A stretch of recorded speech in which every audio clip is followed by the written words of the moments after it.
My name's Jorge Wylde and you're listening to The Journey Podcast, a show where we discuss how health and fitness has not only helped my own life, but how it's impacted the lives of others through diversity and how it's helped others gain success.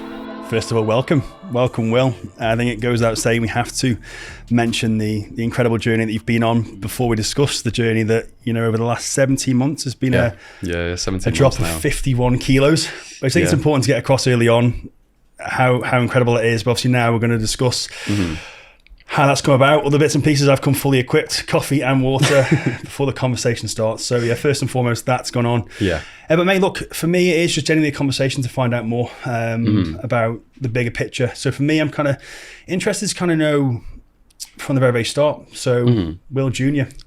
Will Jr. So obviously, you know, discuss kind of how fitness became into your life, but obviously the initial, obviously we were 51 kilos heavier prior. So how did that look and how did that feel growing up?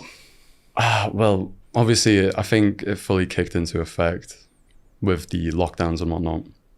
Because the first lockdown at home, you know, not working, and then I was just there on my PC every morning, just grinding away, but eating and literally not moving. But then, even then, like, once we came out of it, and then gym started opening back up, I was buzzing because I was going to the gym, but just, again, with no real direction, no plan, just going in, lifting some weights here and there, trying to get a bit stronger each week. But yeah, it was just, it wasn't where I wanted to be in the end. So just was it the initial lockdowns that got you to a position where you were unhappy, or was it before that, sort of when you were younger? Oh no, it was definitely before. Sorry, yeah. So, well, I don't know. It was quite. Well, yeah. If we go back to junior, Will. Yeah, no, for sure. Say, go back to junior. Yeah, Will, literally just straight from as far back as I can remember. Honestly. Yeah. Maybe even like year 7, like literally just getting changed in the changing rooms, just a shambles. Like I'd always make sure no one was looking, or just do like a quick turnaround and whatnot. But yeah, literally as far back as I can remember. And that's the conversation I'd like to discuss, because again, people who've watched will know that it's something that I went through exactly the same, being at school. You know, from terms of what was your relationship with food like? Were you aware of food? And growing up, what was your exposure to food and understanding of it, or was the lack of? And in terms of exposure to food, because I come from an Asian family, like there's always rice. So it was literally rice with breakfast, lunch and dinner. The bodybuilder's dream. Literally, well, I did go through a phase where, before I started with you actually, I'd have a massive omelette and rice. Wow. Before as my pre-workout Eggs meal. And rice. Yeah, no, literally. But yeah, no, so my exposure to food was quite there, and my mum would always cook food. I'd always have a generous serving of it and whatnot. And on top of the rice, it was just, that day in, day out. And obviously that long term, it just, knowing what we know now. I think I was in the same boat, you know, knowing what we know now, that's just carbohydrates upon carbohydrates upon carbohydrates. Obviously, when we were younger, that was not something that I was aware of. I don't know about yourself. Like, I had no understanding of nutrition. And again, I've pushed this and said this last time, that it should be something that's brought into schools earlier on. Yeah, definitely. I don't know if we'd listen. I don't think I would. I didn't listen to anything else. I don't think anyone at school, would at that age. You know, when someone tells someone as a child that, you know, Jamie Oliver tried it. I hated Jamie Oliver for a long period of time because he removed turkey twizzlers from my life, you know. That was a huge burden. But I do think it's something that should be pushed. I just was unaware. Yeah. And I feel like that's massively across the board still to this day. I think when people told me you shouldn't eat this, I thought they were nagging. I thought, you know. So like I said, it's just that lack of awareness. But then from there, obviously, you know, you didn't know you were doing it. Not wrong. I hate to say wrong. Nothing's ever wrong. But you got yourself to a position where at school, then you felt yourself unhappy with how you looked. How did that then impact? I probably know the answer because I feel like I've been in a very similar position. How did that impact you in terms of a confidence aspect? Oh yeah, like massively. Yeah, because it would always be like, just, you know, I'd never wear a t-shirt. Like even when it's like roasting, like back in school when it was like, I don't know, 20 degrees, I'd never take my blazer off. I'd always just keep on and whatnot. But again, just like never wear t-shirts and whatnot. But now a bit more confident. I'm quite more confident now, thankfully. Good. And that's the beauty of what this can do. Not only from an aesthetic obviously point where you again, people say look better, no one looks better, no one looks worse, but you feel better with it. And that's kind of the point I'm trying to get across to people. It's the confidence that comes with it. You know, you're obviously in a position where you're uncomfortable. Look, I've been in that position where, you know, you get changed last, or you run back and get changed first, or whatever. And even to this day, I still have that when I change in the changing rooms. I'll you know, wait till everyone's gone and whatever. So I don't think that ever leaves, but it's good to hear that obviously then coming forward, you kind of come out of that. So then you go from school, you obviously dealt with it through school. Did you play sports at school? Was that just rugby? And did you enjoy that? Massively. Yeah. It was the only reason I wanted to do sixth form, funnily. But then, that didn't go to plan. So. But then, okay, so then you enjoyed the sport, but obviously you felt like at the time that sort of your fitness probably held you back. Nah, not even the fitness, but like the confidence held me back from, like, say, joining a club. Like, I just had no confidence to join a club. Yeah. So, which is a bit of a shame because I do miss rugby. I think it's something that people don't see, that, like you say, it holds you back from, you know, you're not going to rugby because you don't feel like you're fit enough. It's the confidence actually goes. But it's not even like rugby clubs. It could be, I don't know, it could be music lessons. Anything, it could be any clubs that, you know, the impact it can have on you from such an early age is huge. Yeah. So then I think it limits your ability to kind of, I don't know, later on now, obviously we went to work, but I think it can hold you back from, that confidence can restrict you from all aspects of life. So then obviously we've left school, that's kind of gone on. You had an understanding, you probably weren't happy. So then what was the next step from there? You obviously did a bit of sixth form. Well, no, I didn't get into sixth form. Right. No, because like that's why I wanted to do sixth form in the first place, just for the rugby. Maybe that in the interview held you back. They were asking about your A levels. You said, yeah, here for the rugby. But no, I ended up going to college instead because my mate was like, oh, you know, join my course. But then I didn't get onto his course, but I got put onto a better course of his because it was level 2 that he was doing, and then I did level 3. But I started going to the gym with him back when I was like 16. It was very on and off. Yeah. Nautilus, first gym. What was the goal back then? Just, there was no goal, I don't think. It was just go to the gym because, well, you know, get a bit bigger, I suppose. I suppose that was the goal back then. Connor, my mate, he would literally his goal was just get big biceps. And that was the only thing he did. Like literally just the preacher curl machine, just dumbbells. But yeah. So that was your really exposure to the gym at that age? Which is great. Yeah. But there was no real goal. But to be honest, at least you had like an understanding of it, and then from there you could obviously take that going forward. And then at what point did you leave college? And what was your eating like when you were around college? I know I'm obsessing over eating, but it's super, super important. So you're not now always in the family home. You can't always blame mum. Yes, you know, for providing the rice on rice.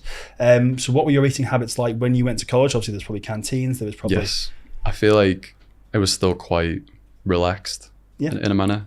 Definitely purposely, wasn't as or bad. Was it a case of, again, I don't want to put words in your mouth, but the lack of unknown? Did you purposely, or? I think it was. Because at this point you said to me, obviously you're feeling unconfident in the change room. So were you trying to, or was it just a case of, I don't know any different, or it didn't even cross your mind? No, like at that point, it just didn't cross my mind, thankfully. So I was just eating, just to eat, really. Yeah, for sure. Not like for any other reason. Do what we should do, it's just enjoy food. Yeah, literally, the hash browns in the breakfast in the canteen. Yeah. But it's true, look, again, we talk about eating habits. I remember my no joke, this was no lie, that my diet was off the bus on the way to school. We went to St. Indians, go to the garage. Yes. I get a packet of Wiggly Worms, jelly sweets, and a strawberry yazoo for breakfast. I didn't know any different. Questionable. But you go in, you give a child, what do you want? Well, that's what I wanted. Yeah. I had no restrictions. I didn't know any different. I didn't understand nutrition. Didn't understand that Wiggly Worms were not all that nutritious. Yeah. Alongside my strawberry yazoo. I remember when I was in Park Road, like first break, we used to get, this is probably illegal now, but back in the day, we used to get yesterday's lunch. First break, discounted, half price. So honestly, this was my diet. Then we'd have like yesterday's pizza or hot dogs for first break. Oh, nice. 50p, it's brilliant. But in my day, I thought it was in my element because I enjoyed food and I didn't think anything of it. That was a luxurious meal back then in school. It was the dream, And then by lunch, you'd have that again, but the fresher version. Yeah. So like I say, I appreciate for sure. And again, I just didn't know any different. I don't know now, but I am aware. Is it probably a worse off thing? But which is great. So then obviously we went into a working environment. What was your first job from college? First job from college, that was Tesco, and they had a canteen as well, but it would be on my break, get a meal deal, the classic meal deal, Tesco meal deal. Staff discount. Yeah, exactly. No, hush. And then I think back then that's where it started to pick up with the rice again. Okay. But after that, at my current job, we have a kitchen which is filled, the cupboards filled with food that are just accessible for employees. And I was taking full advantage of that when I first started. Sure. Like there's been a few videos that my mates have been sending me of like memories back in the day, back when I started working there, and then you can tell I was definitely making full use of that kitchen. Which is great, and I appreciate as well. You know, there's free snacks on hand. Yes, we're going in, yeah. But you're obviously eating the snacks, but then coming away, and then probably at times that you didn't feel so good about yourself, but then you continue. Yeah. It's almost a vicious cycle sometimes. Yeah. Were you aware that things were potentially getting worse, or were you just? I mean, I knew what I was eating was definitely not good for me, because I'd be having a whole pack of Uncle Ben's rice, a whole can of tuna and sunflower oil, not drained, because I got so much grief for that, but I don't drain my sunflower oil from a canned tuna. And I'd have a packet of crisps and a full fat fizzy drink, and then that would be, say I was in for 4 days in a row, because it's shift work, you know that. I'd have that literally 4 days in a row for lunch, and then obviously that over a long period of time is not going to do me any favors as well. No, for sure. But again, was this at any point you were kind of understanding what you were doing, or was there any conscious effort? Because I assume you're still probably going to the gym. Obviously, you know, with work you have the gym. Yeah. Involved. Was this trying to be good at it again? Just not. Where were we in terms of our weight wise at this point as we were starting to, you know? I mean, do you think the job was probably one of the biggest, obviously, and lockdown, one of the biggest drivers in terms of a surge of weight, or were you always kind of thereabouts? I'd say it definitely helped with the surge of weight. Mm-hmm. Yeah. But then again, it was at that point in my life, because I'm working full time now, I'd literally just go home, sit at my computer desk. Because I think that was probably the biggest driver, because I just literally do zero extra activity in terms of fitness other than the gym. Yeah. And obviously with my job being sat at a desk as well, coming home to sit at a desk, it doesn't really help. It's that incredibly sedentary lifestyle, isn't it? That happens when we get a bit older. We learn to drive. We no longer walk everywhere or get the bus. True. Yeah. We earn our own money. Therefore, we buy what we want. Yeah. Takeaways, sweets included. When you're a child, you have to beg or ask for. I think I got a takeaway never really, or once a week if I was good, and a Power Ranger on a Friday. You know, so once you start to, you know, exposed to having your own money, exposed to having like be able to drive, it takes away. It sounds daft if you break things down as my job. Yes. In terms of numbers and numbers, you're eating more and moving less. So simply from like a mass perspective, it is just like calories in versus calories out start to the tectonic plate starts to shift. Which is crazy, but again, unknown. And then we go into obviously the lockdown, which hit a lot of people incredibly hard. It was a really tough time for a lot of people. Fortunately, again, I didn't know you at this point. I worked with a load of clients, and we kind of just made the best of a bad bunch. I think the way that I've been brought up more so in the fitness world is like I've learned in time, and Lauren always laughs because I use this term all the time, but it was something that was drilled into me, is that you can only control the controllable. Right. So therefore, this is something I drove into my clients off the back of that. It was like, look, we can't control the fact that there's this virus. We can't control that. If I'm allowed to say that, anymore, I'm not sure allowed to say it on YouTube. But you get, obviously we're locked into one space, but I was like, do you know what, this is not your story, we'll go back to that, but I was like, okay, we've taken away the gym, we've taken away whatever physical exercise, but we've also taken away a load of distractions, we've taken away the pubs as well. And the I think takeaway surged, to be honest. I think food surged, like takeouts. It was like, do you know what, again, this is something I want people to understand, is like you can only control the controllable. Can we control the C word? No. But can we control what we put in our mouth and what we do? Absolutely. So therefore, if you haven't got that guidance with you, or the support, look, I don't know what you did during the lockdown other than obviously you were working. Were you computing, like in terms of gaming? Is that what you were doing in your spare time? Yes, just gaming, yeah. I'm not being stereotypical, but I'm sure your gaming friends weren't sat around telling me how many push-ups they'd done that day. No. You know, it's that sort of lifestyle, isn't it, which we see more and more. Yeah. To be fair, again, my mate Connor, luckily his nana did have a home gym. Amazing. Which, I don't know if we can get in trouble for this, probably not anymore, but he definitely didn't sneak into it. Yeah, definitely didn't. Yeah, but he'd sneak over during lockdown when we weren't allowed to mix households, and then luckily still do that. But other than him, no one else did. Yeah. But so it's difficult. You're surrounded by that environment. It's really, really tough. Yeah. That's what I'm trying to say. So what did eating look like in lockdown for you? Obviously, you're at home now, I assume. Yes. Yeah. Family home. Yeah. Rice. Oh God, yeah. It was even just more rice, rice. or was it like snacks?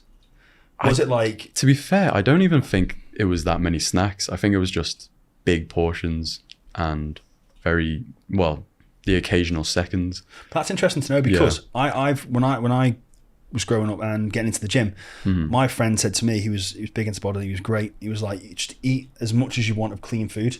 Right. I would determine rice to be clean food, and you've proven, and I can prove that I can eat an awful lot of rice. Yeah. But you know, it's true. You know, people do. Again, you see this all. I mean, again, a full packet of Uncle Ben's rice. That's not always justifiable for a certain person with their output, but they think that they're being good. Yeah. So it's just understanding that, you know, because mine was different. I was chocolate, sweets, cakes. I was all of the bad stuff that you shouldn't eat. The snacky stuff. The snacky snacks, as Baby Yoda would say. But it's like, it is true that you know, yours is different, and it is just excessive calorie portions, but to the unknown. You know, you're being fed. I don't know what your home life. My nana's a feeder, so I was just like, you know, I was driven extra portions. You know, it wasn't a case of me always me being greedy, but you know, so which is really, really interesting. So obviously we locked away for 12 weeks, I think it was it more? It was a long time anyway. How did that look on the back end of it when you came back out and you started to come back into work? Had there been a noticeable change in that time? Definitely. And how did you feel coming back into work in front of people? Yeah, well, this is the thing. When we came out of that first lockdown, Connor, again, it was his 20th birthday or 21st. But yeah, he had a party, everyone came over, and I'm looking back at the photos, like, I'm like, Jesus, you can tell I've just been holed up in my room, sat at my desk, eating away, literally just gaming for like the past however many weeks it was. Whereas it somehow seemed everyone else was skinnier and whatnot. But then, again, just comparing back on the photos, it's just actually quite mental looking back at it. So it did shift on a lot of pounds during that period. And did you feel like when you went to that party, was it more so now looking back at the pictures? Did you feel uncomfortable when you got? Did you feel like you were aware that you gained weight? Because when I had gained weight in the past, I was very aware of it. Yeah. Was that a case? Because obviously 12 weeks is a long period of time. Or had the fact that you see yourself every single day. Yeah. You were unaware. No, I definitely was unaware, because I got to the party and then, you know, my outfit was like, to be fair, my outfit was weird, but sure. Yeah, I got there, and then looking back at the photos, especially now, like definitely things didn't fit so much. But back then I was definitely unaware that I was that size, or that I've put on that much and that weight. really happens, you know. Yeah, it really happens. Sometimes you can fall into a black hole of it. You you lose sight of kind of what's going on. Again, that's a bad thing, but it's, you know, there's no good or bad, but you lose sight of it because it becomes sort of Groundhog Day and what you're doing, you know. Like you say, just seeing yourself every day. Yeah, like, you don't know. You're not going to notice. In the same way that when you lose weight, people are impatient and they don't think they're losing weight fast enough because they see themselves every day. Where someone's not seeing you for 12 weeks, you can't walk down and they're like, I will. Or vice versa. Someone sees you now and they're like, I will. No, literally. You know, and which is great. So at what point then, coming out of lockdown, you went back to work, what then triggered you to then reach out? Well, so yeah, when we came out of I think it was the second lockdown, or was it in January? I think it was like January. I can't remember, but yeah, I don't know. I think one day a switch just flipped in me and was just like, like, you can't keep going like this. Like, you know, you've always been unhappy. Why are you keeping going the way that makes you unhappy? Was there a significant point, or was it a case of a build-up of you were thinking? Was there something? I remember when I had mine, it was a significant. Oh, right, there was a point.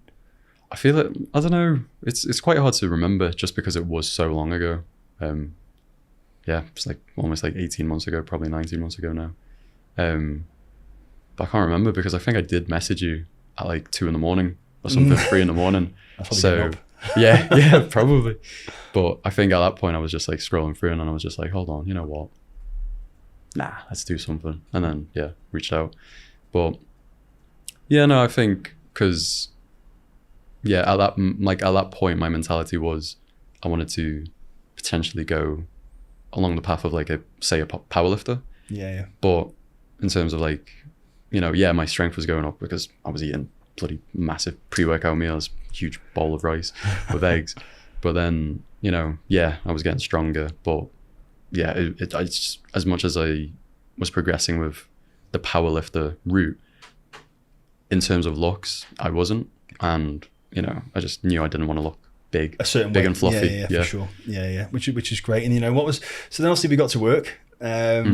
We discussed it. It was funny because I say this in posts and I could tell from the off you were serious. Yeah. I get numbers of inquiries through, and you kind of get I've done it long enough now. I get an inkling of what to expect. You know, you want to make crazy changes. Yeah. You know, and so what was the What was your thought process when you first started? Obviously, you received plans, you received whatever. What was your thought? Was how dramatic was this in terms of a lifestyle change? Oh yeah, it was. How much did you hate me for the first couple of weeks? It was dramatic. I remember seeing everything for the first time. And I was like, "Fuck." Sorry, am I allowed to swear? Yeah, I was like, "Yeah, this is gonna be difficult." Because like, I think the first thing that got me, honestly, was the steps, because I seen 8,000 steps a day, and I'm like, "No." I checked my phone because there's like a health app on the iPhone, and I was doing. I was doing on average before starting with you, like I think 1,000 to 1,500 steps a day, and then quick maths, like 5 times more steps you were asking of me every day. I was like, okay, this is not going to be a walk in the park. But then, you know, obviously we stuck to it. The food I wasn't too worried about, just because I think at that point, like prior to having like a meal plan, I was just eating whatever and had no real direction with it. But then I think I was actually looking forward to that aspect the most. I think when you come into any sort of, you obviously reach out, whatever, you expect the food to be different. I think your mind's ready for that. But then probably the shock was, the movement. Yes. But you know what, on reflection, that movement's not all that much now.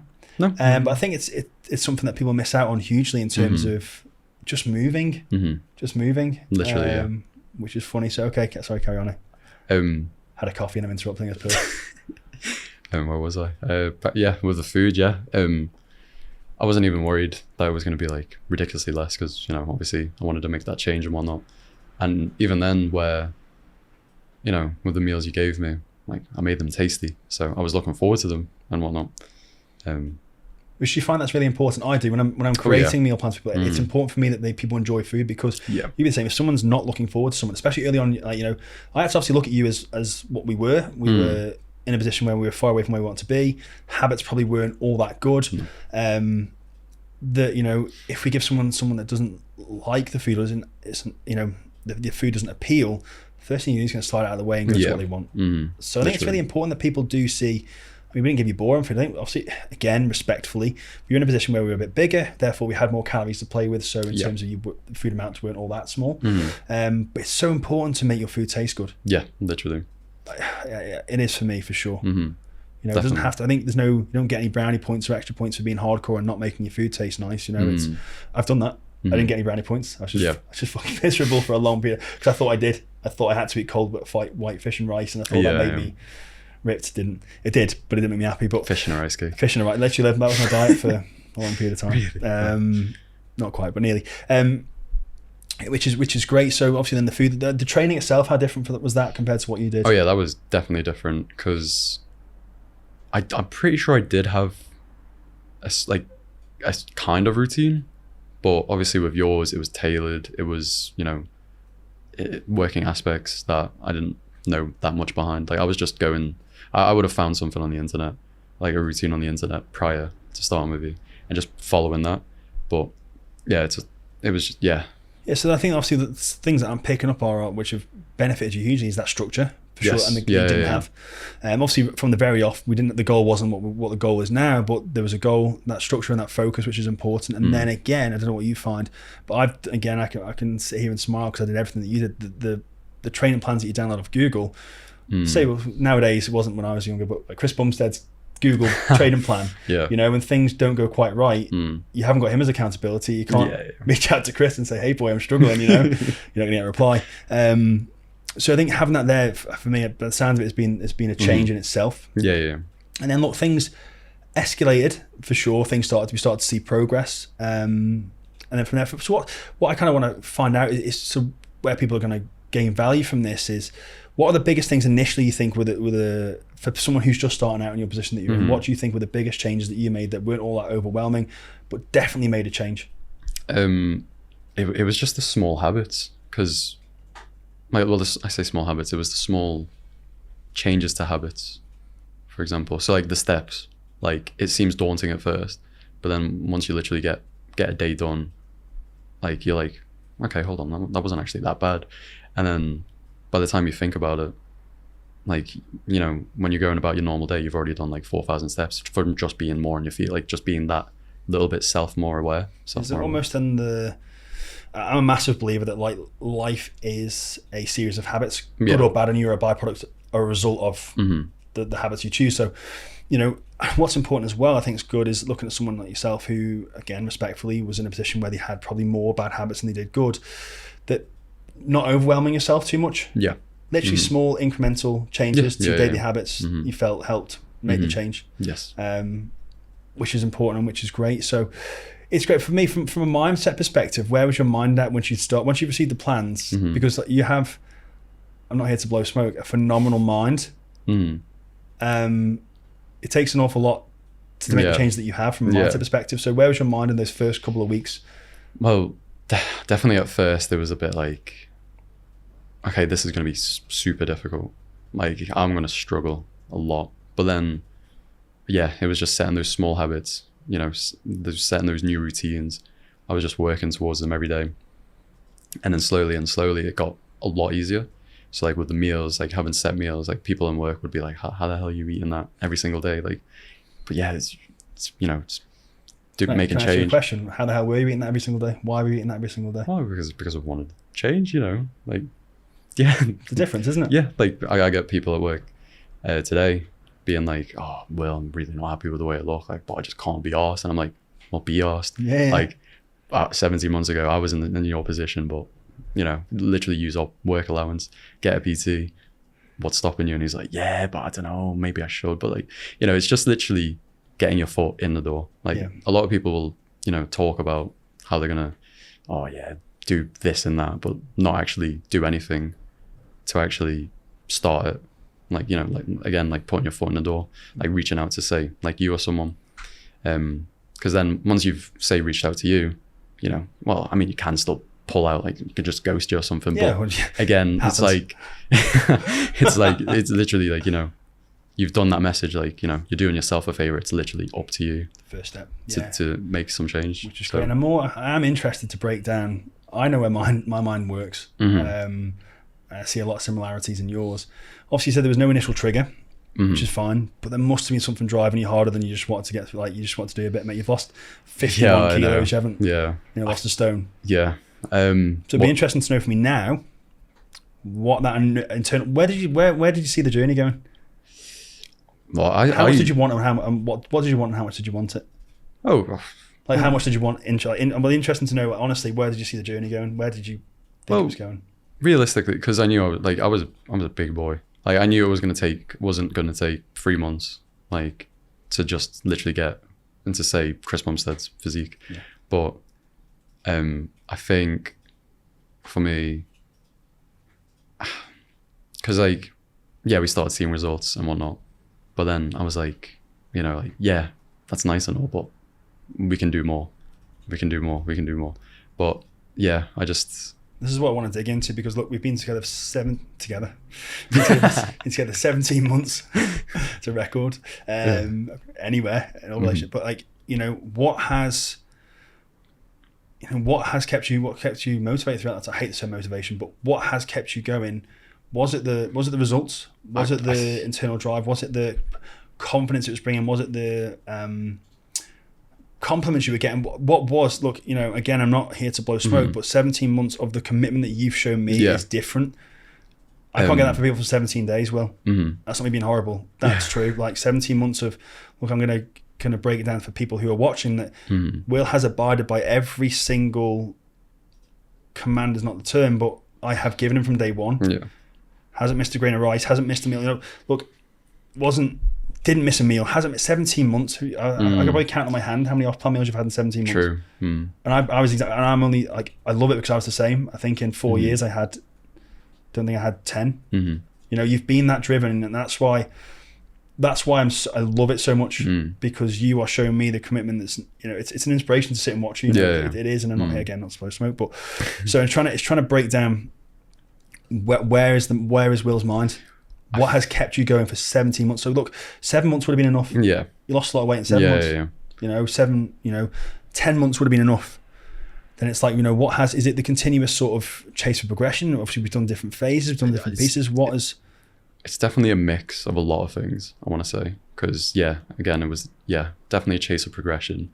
Seeing the results, but honestly still not really exactly happy with how I was feeling or like looking. So it was chasing that aesthetic, I suppose, in a way. Oh, it's difficult to, because it's there in my head, but I just can't get out. Do you think you'll ever be happy? Because I'm not here to talk about me for once. I won't be. You know, people ask, I've done 7 years of competing now, and people, I get up out of bed at whatever time and do whatever. And I think it's that internal chase to be happy which keeps me going, you know. And it's funny because people definitely see it as a negative, that you should be happy yourself and your self-love and whatever. And I think my internal drive comes from an internal self, not hatred strong, but you know, it's that and never satisfied, right? Which I think has kept me on the, I've started in 2015 and I've lived like you for that, you know. And it's a case of, do you think that contributes to, you know, do you think you'll ever be satisfied? Obviously you're happy, and listen, I get happy when I go on stage and I'm happy with the look. That's a good question, actually. Do you think you'll ever be, you know? Oh, you look great now. Yeah. But you're still driving. You're still chasing. You're chasing as much as someone who comes to me day one and they want more than anything in the world. You're doing that 17 months in. Yeah. Like if you were to say if I'm satisfied now, no chance. So yeah, no, I've never thought about that really. Yeah, that could be a very like behind the scenes driving factor, like satisfaction with how I look and whatnot. So yeah, no, I can see that being the main driver as well. It's interesting to know. Like I say, I just want people to understand, you know, and because I have people that come to me who are really, and it's something I'm quite jealous of, to be honest. People are really happy. We've had, they're just like, oh, I look all right, yeah, I'll do whatever. And you can tell these people in the gym, they just come and they've got an incredibly balanced lifestyle. You haven't. I haven't. So it's interesting to kind of understand that people are different, you know. And I do wish that I could. You're all a non, I can tell. You know, you're all the way up and you're all the way down, you know, which is incredible. So again, I'm just trying to get more of an insight to that and break it through. But what would be great to now discuss is obviously, you know, what's next. 17 months in. We've got Will's about to. Do you want to announce it? I can announce it.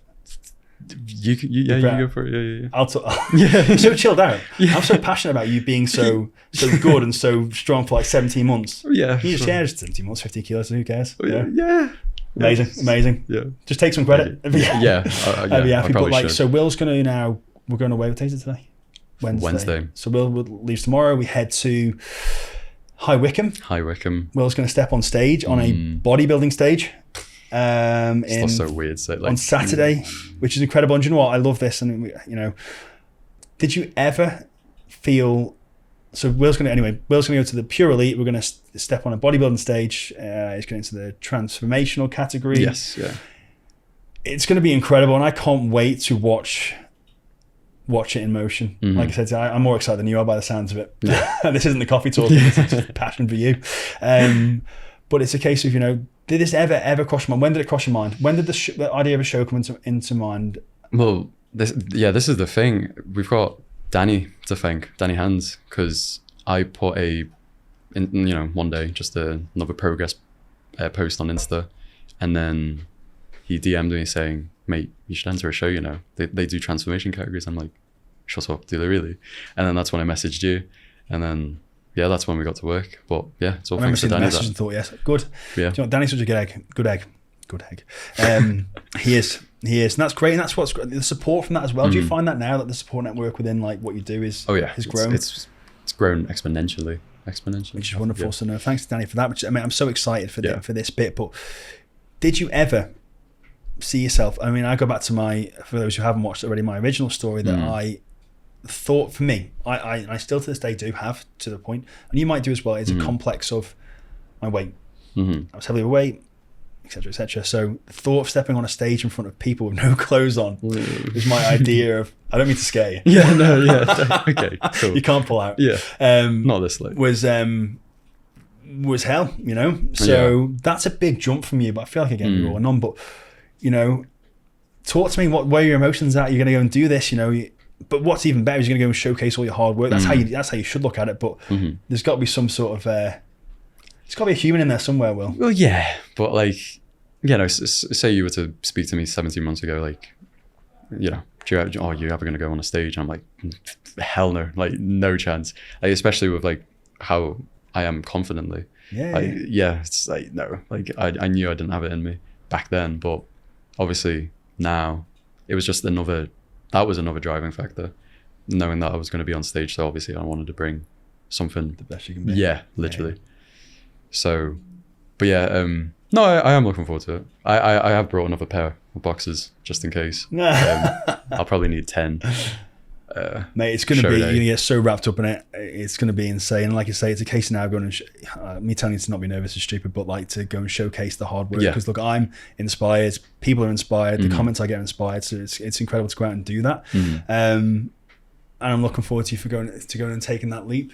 It's really exciting. Like I said, I remember, and you'll remember that conversation with Danny for the rest of your life. Yeah. I remember I did it with Johnny. I remember Johnny, it was literally outside this building here that we walked down the road and he suggested it. And again, the fear of my complex of stepping in front of the stage. I still to this day, I'm a bit weird about sort of around swimming pools and bits and pieces. And, take your t-shirt off. So mate, it's going to be absolutely insane. So how do you feel? Obviously the mindset shift, and I get that. I get that. Like people say to me, how do you stay so motivated? Well, I have to step on stage in front of a few thousand people with no clothes on. So therefore that's my motivation. Again, not to scare you, sure. But how do you feel like things have changed? How does the back end of a competition prep look compared to kind of the pace that we were going at before? For those who are interested in taking it's definitely a lot. The leap. So like, this is like how I'm feeling right now. This is how I thought it was going to feel back when I first started with you, if that makes sense. So a bit more gruesome, a bit more demanding, you could say, and a lot more strict. But again, compared to when I first started, it's if anything, back then was a piece of cake. Like it was a cake walk in the park. I don't know what I'm trying to say, but like, it's food. Yeah. I mean, compared to now though, it's definitely a lot more demanding, like physically and mentally on the body. But to be fair, I invite it. It's nice. It's nice being out your comfort zone, 100%. And it definitely like helps you progress further as just a person. Because, I feel like I've changed so much. I had someone at work months ago say to me like, this was like, I don't know how long we were into this by now, but it was like 10 months in or something. And then he was like, just giving me some words, and he was just like, you seem so much more confident now. Like it's so sexy. That was my next question. Was obviously we talked from the very, very start. Well, junior. Confidence, school, jobs, etc. So where do you feel like confidence now? How do you my job is within this is to get across, yes, I want people to get physically fit, and but what else? So this is a good question, that what other aspects has this journey brought to your life? What else that complemented within your life? I would be interested to hear about how your confidence is now, how it's impacted relationships, friends, again, and listen, I worked with you from day one. You're a totally different person. Yeah. Literally. It's lovely that you stood here, sat here on here, you're about to go stand on the stage. But I remember when I first spoke to you, it was like you were still as subdued as you are now. You're still chilled out, but it was a little bit more closed. Yeah. And it's just so nice to see you like come out of yourself within, the fitness journey and whatever, but this journey itself is just, I just think it brings so much, and it's something I am so passionate about. I believe that it can change lives in more ways than just an aesthetic. But you still, I'll preach this till whenever. But I've been both ends of the spectrum. I've been overweight, and you'll agree with this, I'm sure. I've been both ends. I've been overweight, and I've been stage ready. It doesn't make me a better person, but it internally made me feel better. Yeah. So therefore, and it brought me way more with it on its journey. Yeah. With it, so it'd be great to know kind of like I keep interrupting you. I apologise, but I get quite passionate about the subject. I love it. Yeah. And just seeing how far you've come. So, the confidence. What do you feel like now? How does Will look now? Not aesthetically, through the eyes of Will compared to before. Oh, I don't think I could have ever looked like this, to be honest. Do you think that the strength that you've built? So for me, I'm now a massive believer that I can achieve anything that I put my mind to off the basis of the strength that I've built from the journey that I've taken, and you included. Anything that you apply, so you applied yourself heavily to this, and you've made some incredible leaps. So in terms of self-belief that it's given you, again in other avenues of life, how do you feel? Oh yeah, definitely. Like if I can prep for a bodybuilding show, like I think I can pull myself to do anything. Honestly, like I don't know. Yeah.